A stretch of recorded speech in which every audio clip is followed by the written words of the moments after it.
Hello everyone, it's Sharingan here with another in-house replay. This one was sent through by a good friend of ours. I'd like to keep their names anonymous because if I tell you beforehand, it might spoil surprises to who wins, because a trend I've been seeing is people tend to send me replays of the games that they win. So hopefully one day one of you will surprise me. I've not seen this game before. It's Team 1 got Aeon on Cyprus. Aeon I haven't given an introduction yet, but a very decent player. He's capped before several times. It's probably, I'd say he's one of the newer caps. Like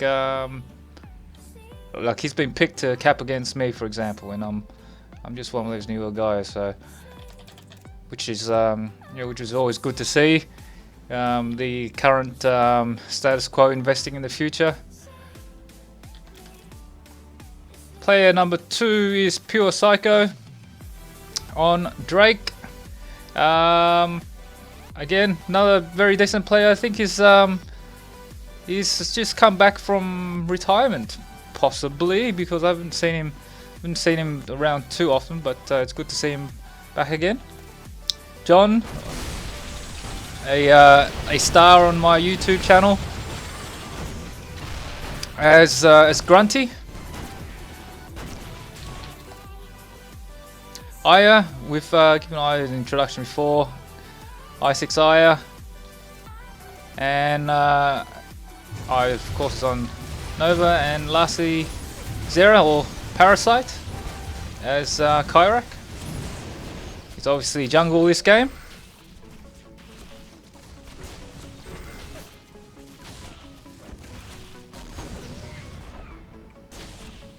You just rarely see that opening in pubs. I know I mentioned it before, but yeah, it's one of the things I learned when I first came to play in-house on EU, because in pubs it's generally a free-for-all on those opening few bits of creep, but common practice in IH is to give the jungler all the neutral creeps. So Drake and Nova would have helped Kyrak jungle there and let him last hit, tank a couple of hits, but let Kyrak last hit. Here you'll see Nova last hitting everything. Drake of course lets Nova last hit everything. Sometimes you see a tank will also deny. I'm about two minds about a tank denying, because to supplement the income, lots of the support heroes players get lost treasure as their first item, and then minus goggles. But the problem with lost treasure is you don't get that little bit of income if you've killed a creep within the last 15 seconds. So sometimes you just see the support in this, like in this case, Drake will zone the enemy out, allowing the range carry to last hit, but you probably won't deny. So that's the laning there. Cyprus is soloing top, and Grunty's mid. That was a good gank. So let's talk about the Zerg team. Player number 6 is Yaldi.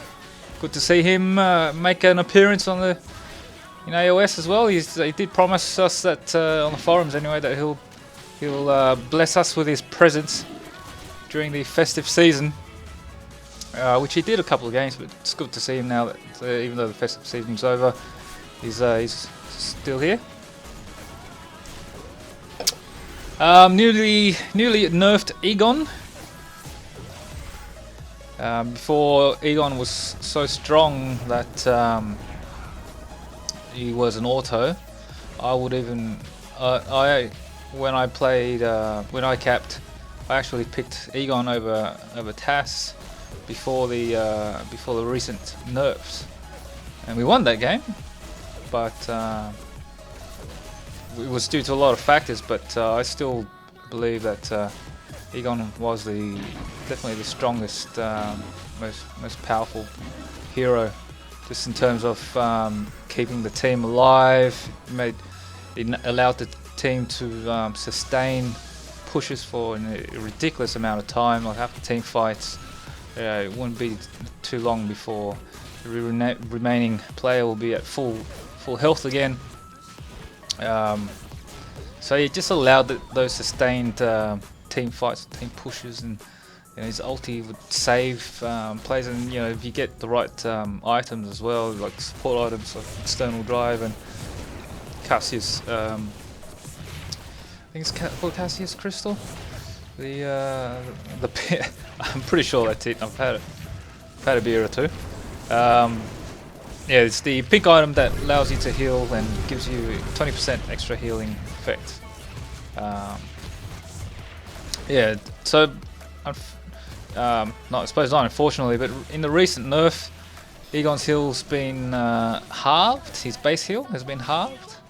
So he's no longer an auto, and it's just good to see him making an appearance in an in-house game, which has been quite rare recently until the recent nerf. It's even rare in pubs. Problem with pubs, people don't realize how strong of a support hero Egon is, and they will go for an int carry or a DPS Egon, but he's just so powerful at keeping his allies alive. If you build him as a support hero, just the best support hero in the game. Be interesting to see how it goes now that he's nerfed quite hard, I believe, in my opinion. He is in good hands though, Egon, in Yaldi's hands.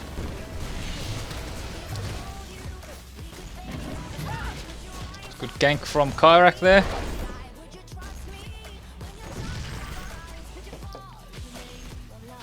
Oh, that's DoubleG. There's Ghost there. But we'll get to him soon. Player 7. Oh, look. It is Apache. Again, one of my favourite heroes to watch is Apache. Haven't seen him Queen. Be interesting to watch. Having said that, he plays all types of heroes. But jungler or int or DPS carry seems to be his forte in in-house games, but I have seen him LZ, and in this case as Queen.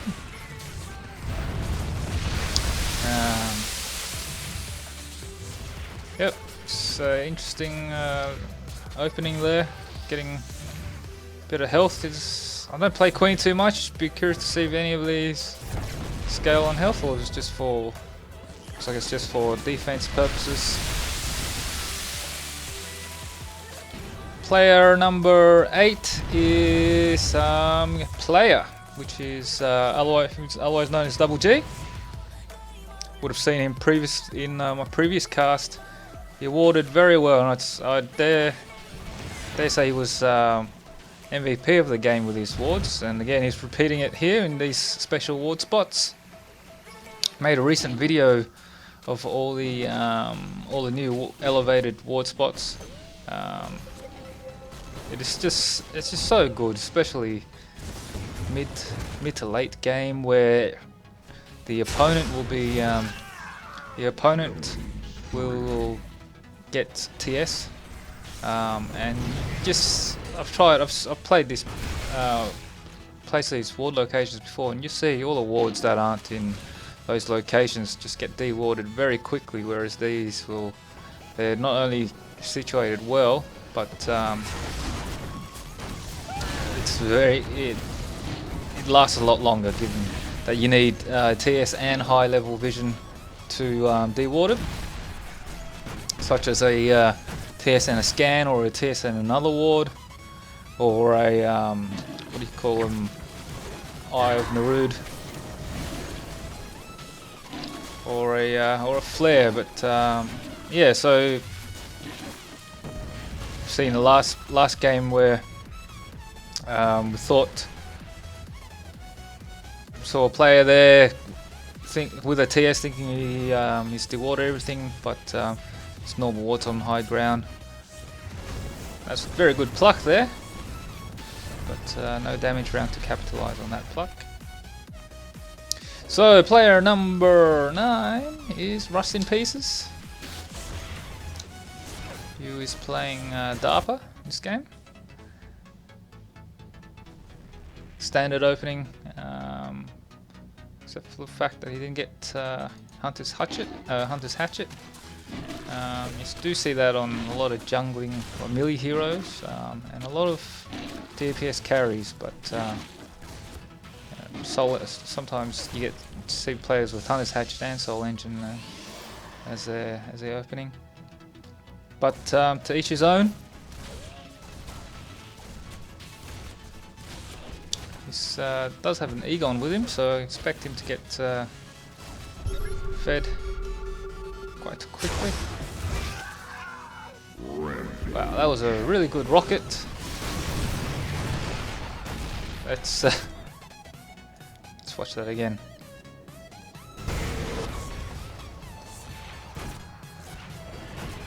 So you can see DoubleG here. DoubleG and Mara in mid. So just recently came to mid to get a gank. And Kyrak spotted him. That rocket. Spot on. And Kyrak finishes the job. Let's see what Kyrak got. I have Nerfed. Yes. Very good jungling item. It gives you a bit of damage and that and health and that extra buff on creeps, but also that allows you to ward as well.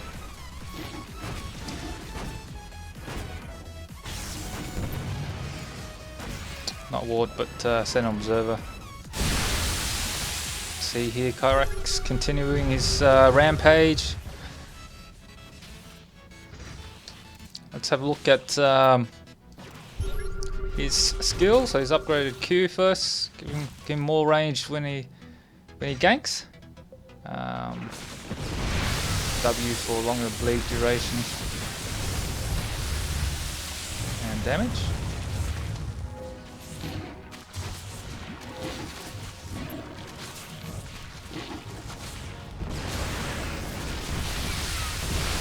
Oh dear me, that was really close.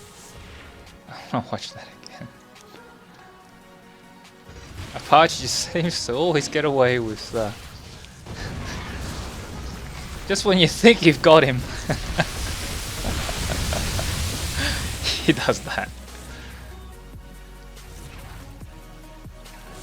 Deary me. Oh, Kyrak says he's having none of that. Although he was very close.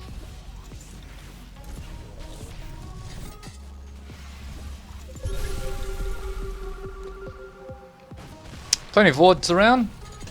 That's the wards for the Zerg team. Sorry, the Protoss team. The Zerg, which I'm thinking DoubleG is DoubleG's touches on elevated ward spots. That's not one, it's just in the bush, but it's still a good spot.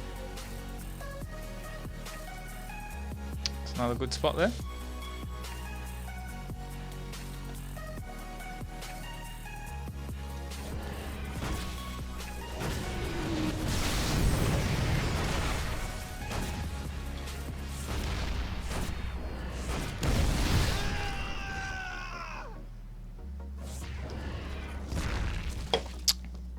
Oops, I missed that.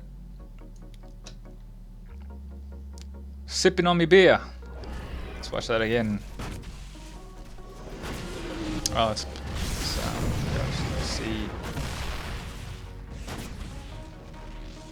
Interesting how he pulled that off. So it's 2v1. Oh dear, bit of misclick. Might have been a little bit of lag there on DoubleG's part.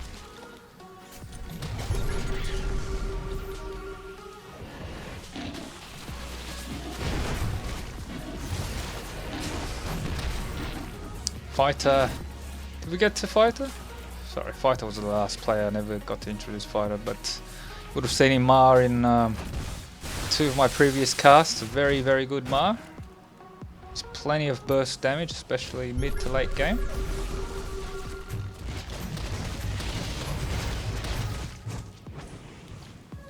Wow, that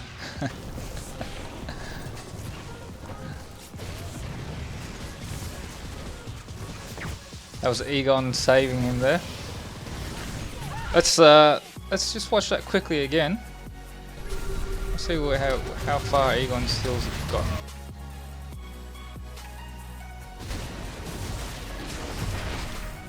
By now, though, Egon would have had plenty of stacks on DARPA. Otherwise, his heals would be highly ineffective.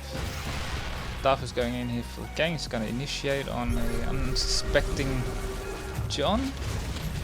Queued him there. Egon shielded and healed him there.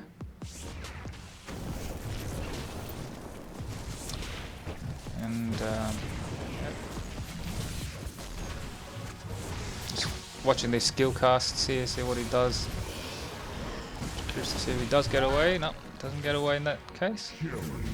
Interesting, he didn't use his ulti there.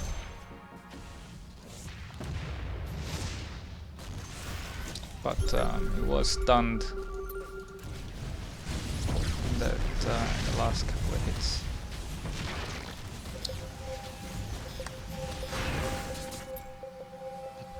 So yeah, Egon's ulti will give him, he'll push everyone trying to attack him away. Does damage, but also gives him time scale. It's terrific escape. Best use, of course, I like to W first if I need to save someone or someone else or myself. It's more effective you use your ulti on your allies, because it is halved if it's cast on yourself.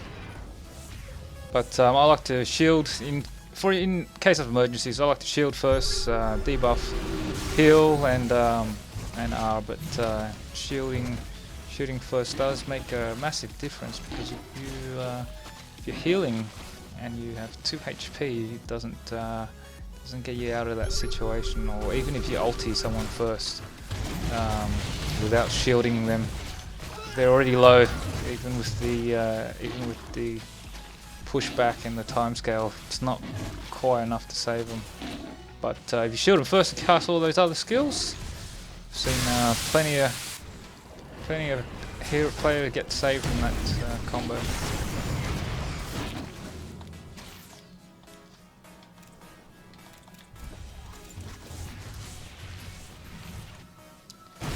So where are we in terms of scores? Gee whiz, Toss is leading in terms of kills.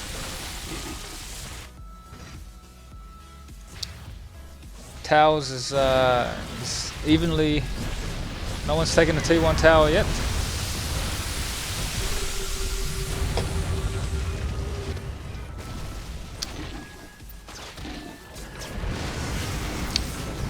Oh, I gotta watch that again. You saw there, once again, Apache is pushed in a corner. Just don't know how he turned these tables around him. You can see him clearly getting ganked here by 3 of the Protoss team. He's been stunned, his ulti saved him twice. Mar comes in to save him. See? Yep. His Ultralist is still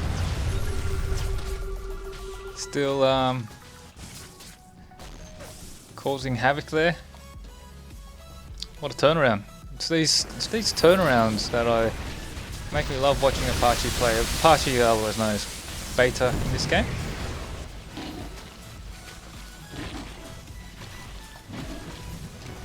It's just great to see him get out of these situations where you think he's surely dead, but manages to turn the tables around.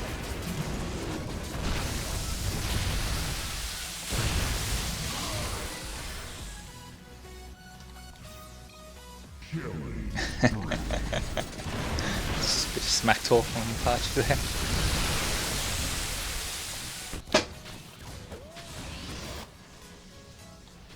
I don't know what it is about Apache's gameplay, whether he does juke, but sometimes he just confident enough to stand his ground and it pays off. However, when I try standing my ground, I just end up feeding. So it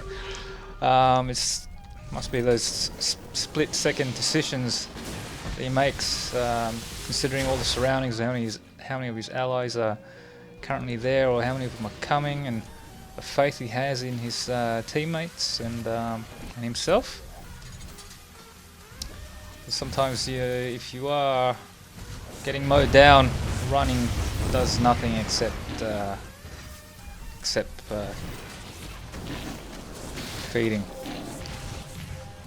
People can get stunned or slowed, and yeah, but players like Apache, they will juke, they will attack back or stand their ground. They have faith in their allies. It's just fantastic to watch. I haven't quite narrowed it down. Next time it does happen, I like to, when he plays another int or a DPS carry, watch it in slower motion how he does it, because it's just that one little detail that can make such a big difference in your gameplay.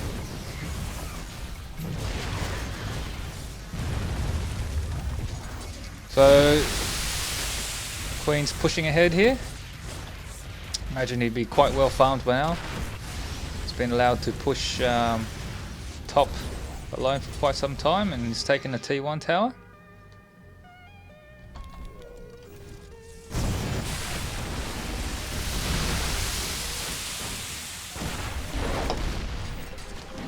Be interesting to see what items Queen gets. So he's getting tank.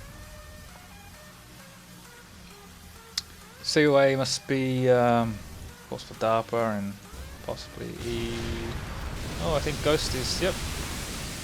DoubleG's going for he loves external drive DoubleG, and it is a he believes, he's told me this, that he believes it's the best support item, because provides, it's just a lifesaver. He has saved my life with the external drive several times in the past. Very grateful for it, so I'm not going to dispute his opinion there.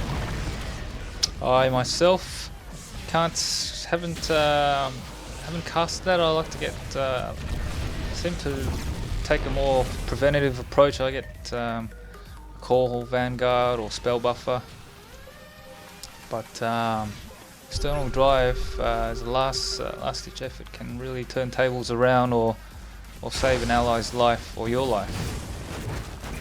Not in that situation though. So much burst damage here.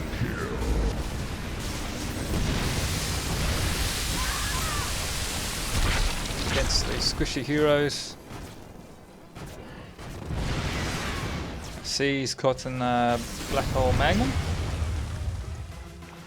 So he's going for a very much damage build. Does like his dial. I love dial. Just saves. It just has so many applications, and yet so cheap to get. So it's one of the opening items.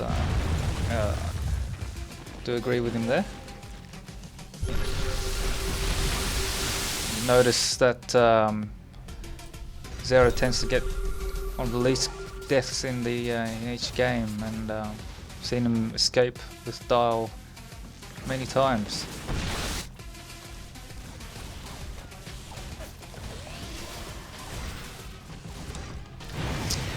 So Annex Cypress,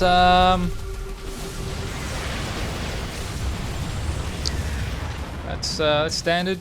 Normally you normally see players get Grav Edge, or which he might be getting.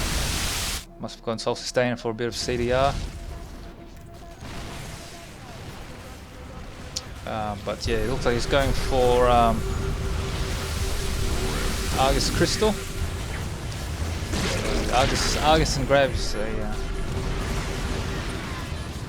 Lots of action here. Stop yambling on and let's get back to the action that's about to ramp up. So we've got Queen and Drake initiating here.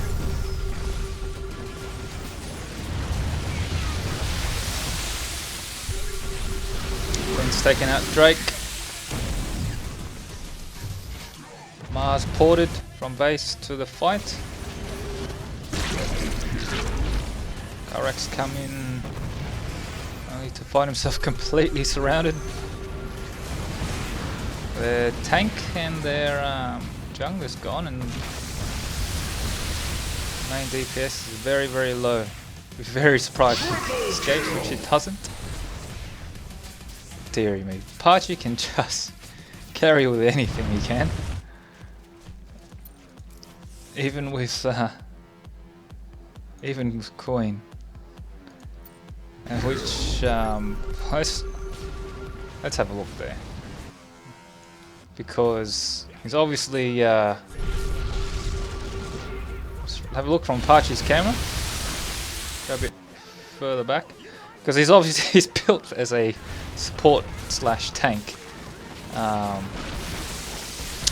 in this team fight coming up, he's just about to get a triple kill. Runs into Drake. So he's always gone there just toward that bush, but finds Drake lying in bait. His first reaction wasn't to back off like many of us, like myself, for example. I would certainly back up if I run into someone in the bush just as a reflex, but not Apache.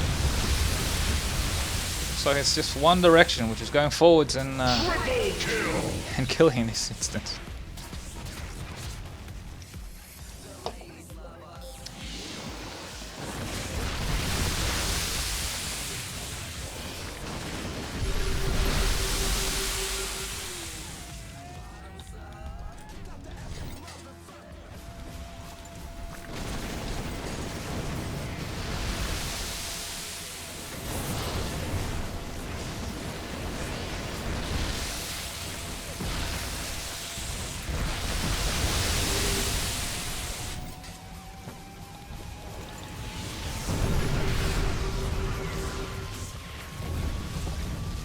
Looks like Zerg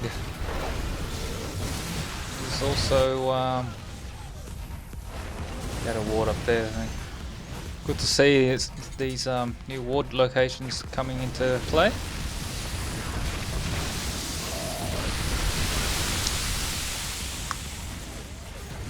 Also thought he was by himself and found two other guys there with him. They're going for Aeon here, and Protoss team spots them. Looks like Nova's stolen the Aeon for the Protoss team.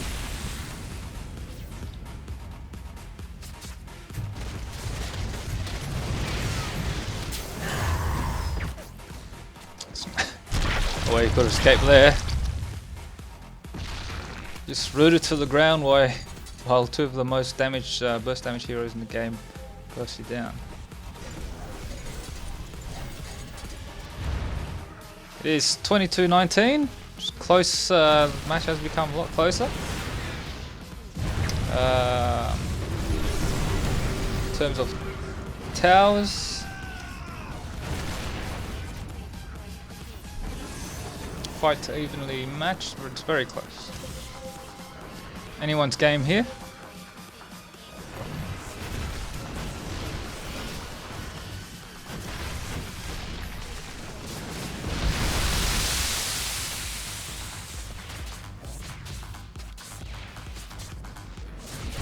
Grunty's DST hurting Grunty back there, but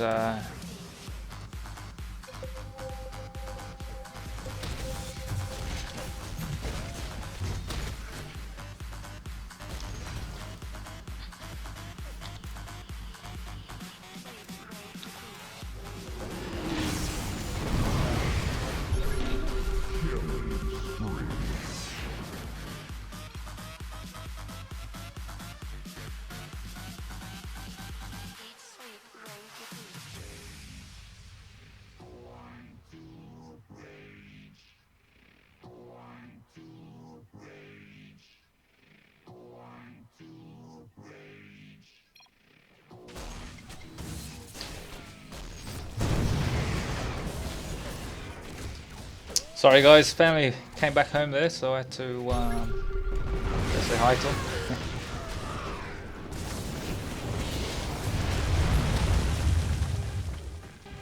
It's Thursday night shopping out here in Australia, so...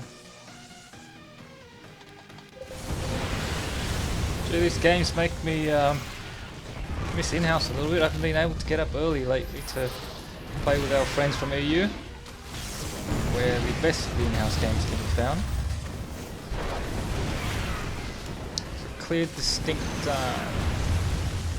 distinct difference of level between NA and EU in-house games at the moment in terms of teamwork and play experience in general.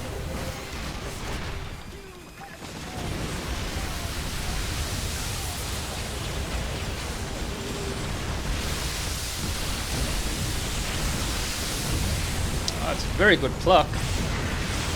Pluck 2 players there.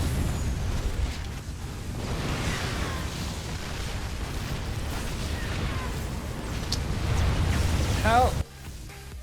Okay, I just gotta go back and watch that.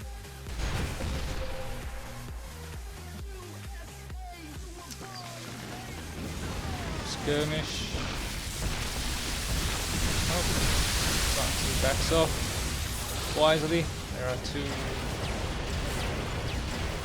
other players who will back into there. Stun Darpa.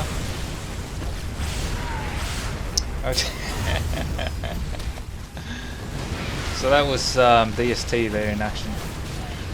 You're nothing like DST against squishy burst damage heroes like Nova. Triple kill. Just how did he get a triple kill? I mean, I saw the DST take out Nova. You see here what he'll hit 2 hits. Damage just reflected itself onto Nova. The ultied up. The Ultilus is working his way out here. And he's killed Drake. And he's just... How did he get that way up top? Must have been his Q.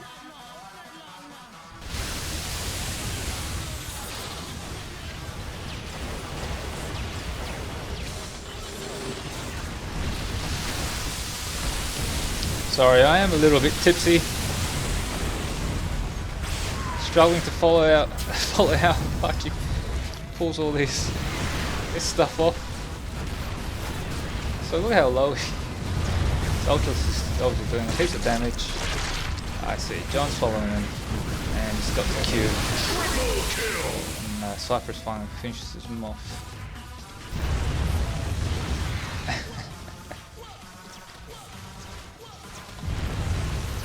Interesting strategy there, question mark. Must get into the opponent's mind without being blatantly BM. And yeah, I'd argue little things like that boost your team morale up and bring the opponent's morale down. Morale being a very high factor in these team games, which a lot of people probably don't realise or pay very little attention to. If they did, they wouldn't rage at each other so much in the games, especially in the pubs that we play. Nothing kills morale like raging at your allies or beaming your allies, which I always try to remind my the other players I see in pubs. BM and rage is very, very rare in these IH in-house games. Almost non-existent. Nothing other than a little friendly banter, or in Apache's case, one-letter trash talks.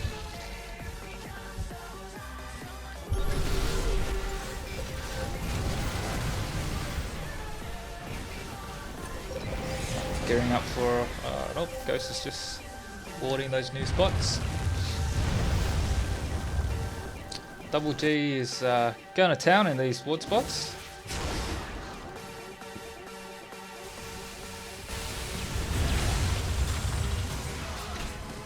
This one is a very good one in this situation. You see the enemy, if you're sieging this tower, you can see the enemies that are lurking around that might potentially come around to gank or come into back you up.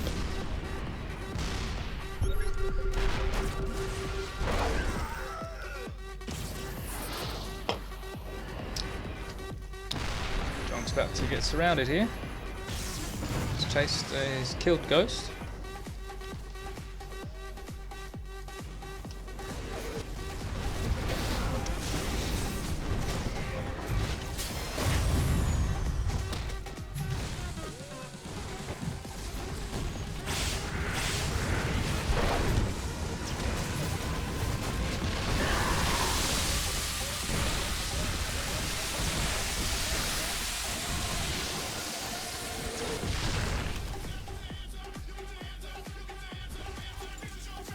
Decent engagement, fairly even.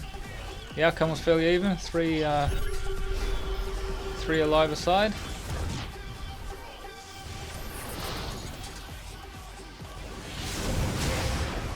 Zerg's coming to finish off this tower. With that ward, we'll be able to see plenty of players there. It's come to defend, so they've backed off. I have been meaning to watch how the more skilled carries play ranged DPS. How they pick their engagements, and whether to initialize or to gank or to back off.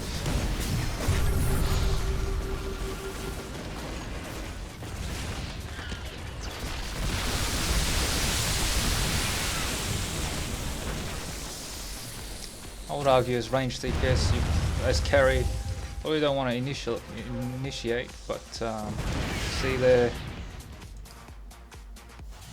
a lot of these initiations have come from the ranged carry, but they have faith in their allies nearby to rotate out with them.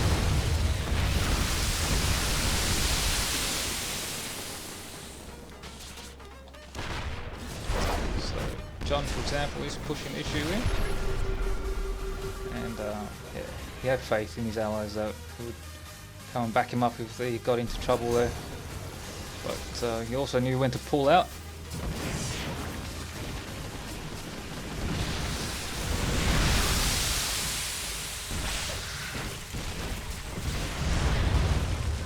See the difference. DST only reflects enemy weapon damage, so you can see the difference there between an int carry just AAing Queen, how little damage you took from it, as opposed to Nova when you're pretty much two-shotting himself in that early engagement.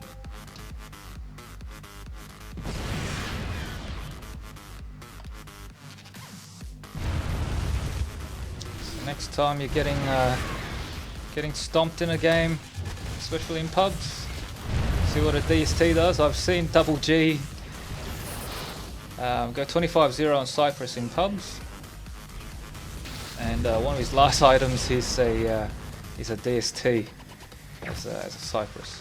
Obviously in pubs you don't have the level of teamwork in these games where you can 100% devote to the role that you're allocated.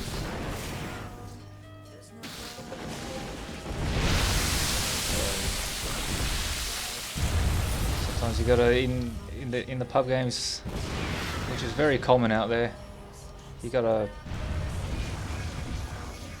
play a bit of support, tank, and DPS a lot of times. But in these drafted games here, where players are allocated roles, everyone follows the plan, and you can get very good at become very specialised, get very good at the role that you're assigned.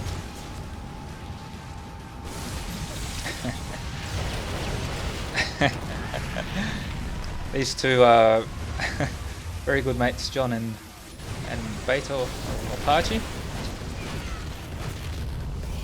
Plenty of banter between the two. especially on voice chat or mumble.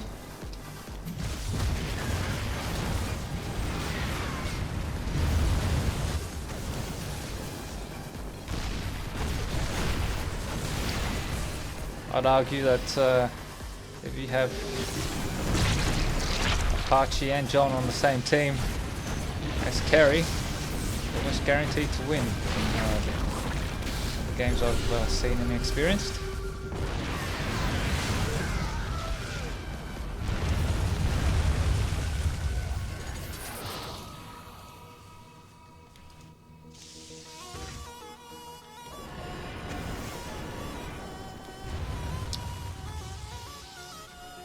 So we've got these wards.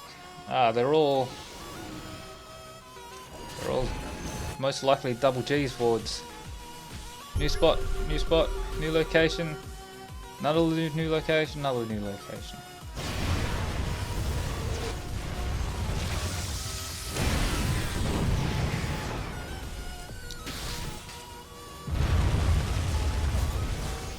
When I first joined up in-house games just a few months back, I was the only one to board in these new spots, and then of course grabbed Jessica to come across from NA, and so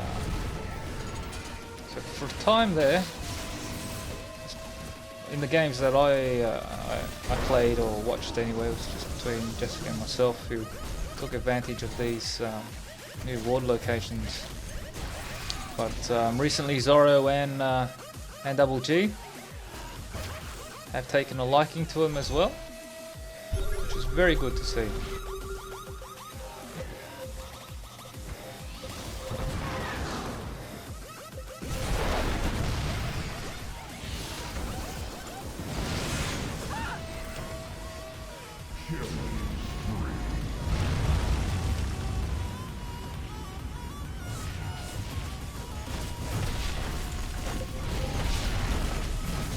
Protoss might be pulling ahead here after the engagement. It's two down for the enemy team, which has allowed them to comfortably take Levy.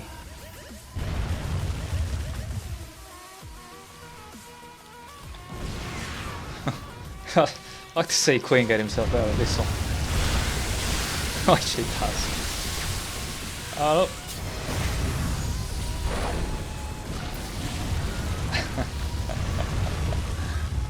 So that must be DoubleG's style. Yep. DoubleG's two favourite support items is his style and external drive. I missed that. I've got to watch that again. It's very rare you see Apache get owned, but that was one of those situations. Just got to watch it at least 3 times, but especially because he BM'd a little bit.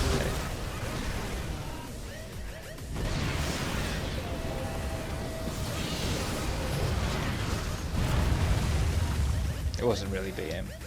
A bit of trash talking that just backfired, which is always funny.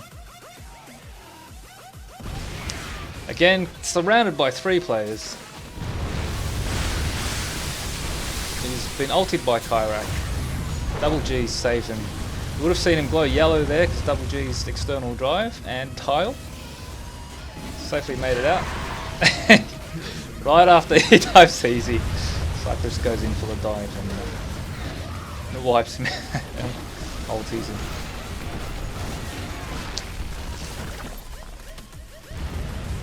It's got plenty of armor but no spell resist for Cypress.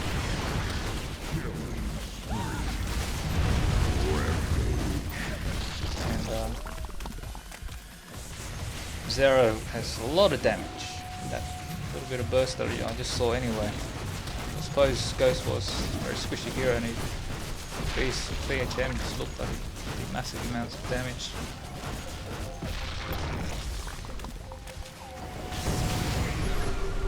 So they've taken 2 T3 towers, so it was a very even game there until that little engagement in the river where two of the players from the Zerg team got ambushed and outnumbered, which allowed the Protoss team to take Levy, and they've just pushed ahead from that point onwards.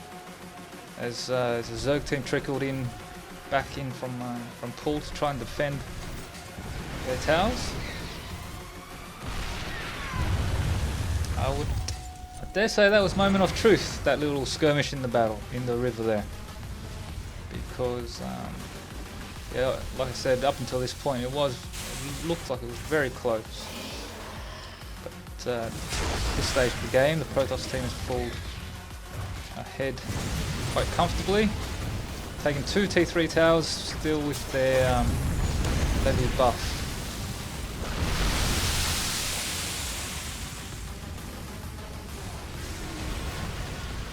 Having said that, it does do feel like the Protoss team have always been a little bit. They were ahead at the beginning. Zerg team caught up a little bit, but the majority of the game they have been ahead, whether a little or a lot.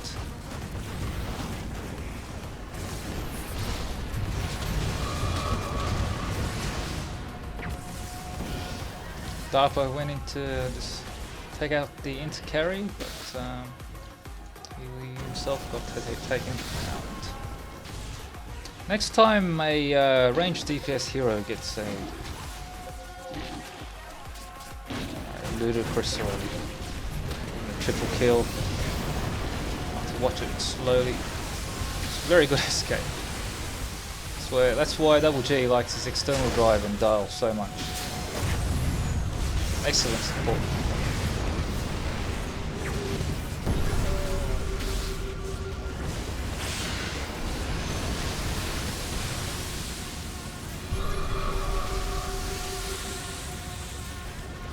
So Cypress has been left for dead. Not much these two guys can do there. It's very disciplined for them to leave them behind. Sometimes I struggle to do that, and I struggle to leave a doomed ally behind and end up feeding.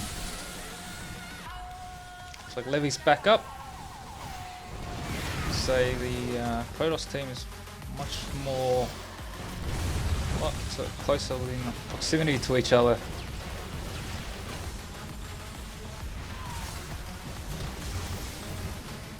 Looks like they'll be grouping up promptly. Oh dear, what happened there? Missed it. Looks like Cypress must have ultied.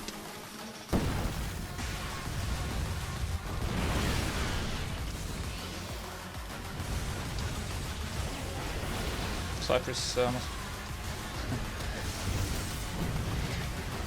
those grunty rockets. So here comes Cypress. You can see DARPA. Yep.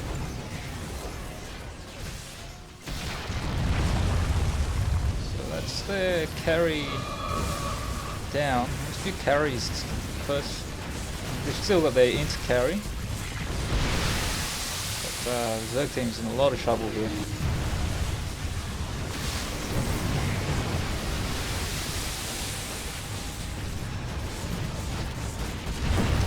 I'll know this for later when I play ranged DPS, not to farm creep the front lines when nearby Cypress is around or any burst damage hero is around. Seen it a lot where you're farming creep, revealing yourself on the map. It's not in the mentality to counter or run from a gank.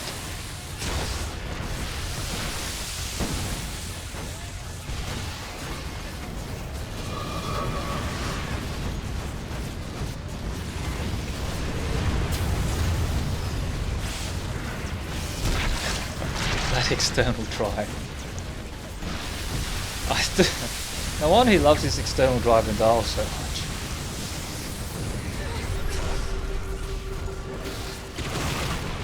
Oh, that was a very good game.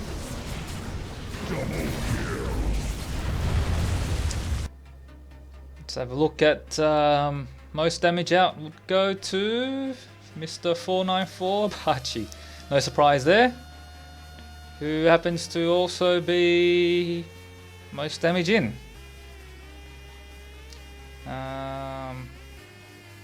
15, 10, 10. He's had a very good game. Plenty of assists from Egon and Ghost. It's a lot of external drives and dials. Well, I mean a lot, but there's actually 2 of them. So they are the meta support items at the moment. And you can see why in those plays there where the external drive and dial just was solely responsible, almost critical for saving an ally or yourself in a lot of those sticky situations, which fortunately wasn't enough. Well, there you go, eh? Apache's Queen did more damage out than DPS or intercarries. But he does have a lot of AoE.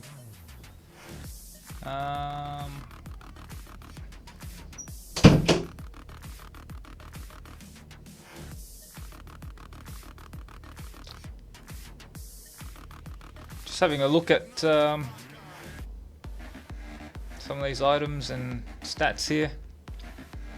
Most CS goes to Fighter Mar, which is surprising.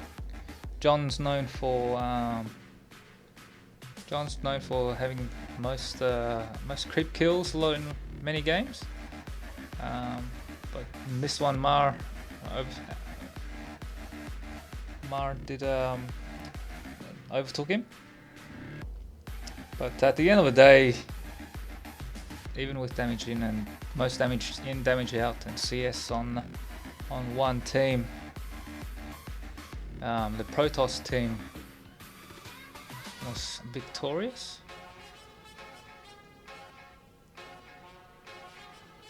Let's have a look at the compositions. You got T1 tank, T1 DPS, Parasite or Zera did the most damage for the TOS team, and also tanked a lot for them as well.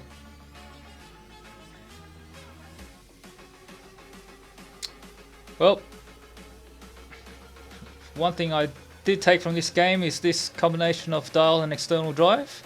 It was very fun to see, almost troll-like, to be honest. You can probably troll some pubs with this, with that sort of combination. It was just very good to save some allies for that.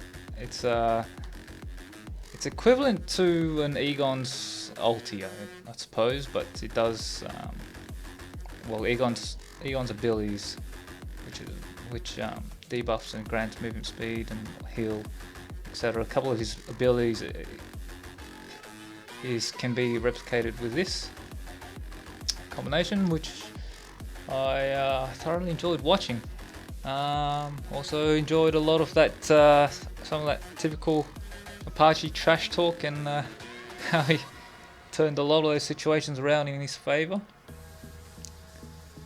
Even though he was clearly outnumbered.